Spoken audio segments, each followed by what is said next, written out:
Sot në Universitetin e Tetovës u promovua libri Rrëfenjat e mia nga autori Valmir Aziri. Kjo vepër poetike sjell një dimenzion të veçantë të shpirtit njerëzor, një udhëtim të brendshëm që prek kufit e ndjenjës, heshtjes dhe reflektimit poetik. Recenzenti Metin Izeti foli për anatominë e heshtjes. Ajo e vendos lexuesin në një udhëtim emocional, ku ndihet pesha e dhimbjes, ankthi dhe dashuria e pakufishme për një person të dashur, birin Ermalit. Teksti lëviz mes realitetit të ashpër dhe shpërthimeve të brendshme, duke krijuar një atmosferë të veçantë dhe shpeshherë dërmuese. Vlerësimet për librin i dha edhe profesori Vebi Bexheti, i cili elaboroi mbi rëndësinë e kësaj vepre në kontekstin e letërsisë bashkëkohore shqipe, mesazhin modern të poezisë, ndjeshmërinë estetike dhe krijimtarinë e autorit si pjesë e gjeneratës së re të poetëve.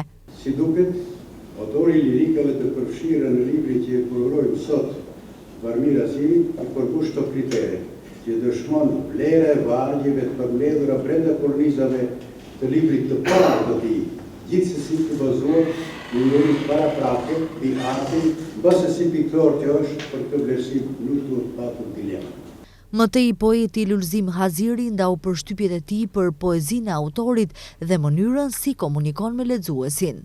Përmbledhja poetike Rrëfenjat e mia nuk janë thjesht disa cikle poezisë të përmbledhura në një libër, por një udhëtim shpirtëror në kufirin mes dhimbjes dhe shpresës.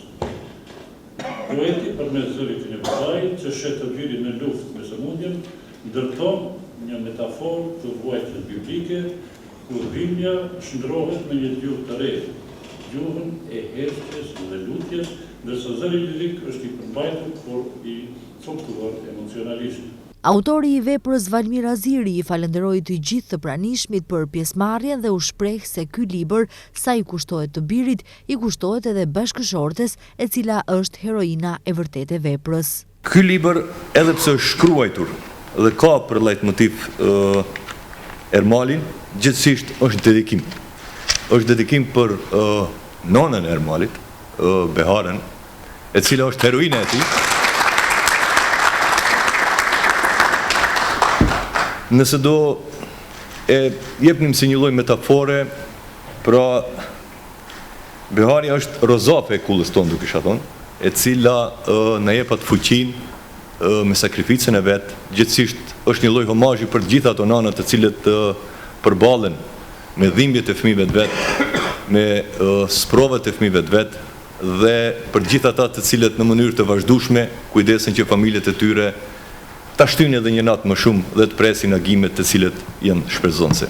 Në kuadër të këtij promovimi, Ermal Çanga dhe Sheqeria Ilazi recituan poezi, duke sjellë emocione të thella dhe një ndjesi artistike që e pasuruan këtë aktivitet.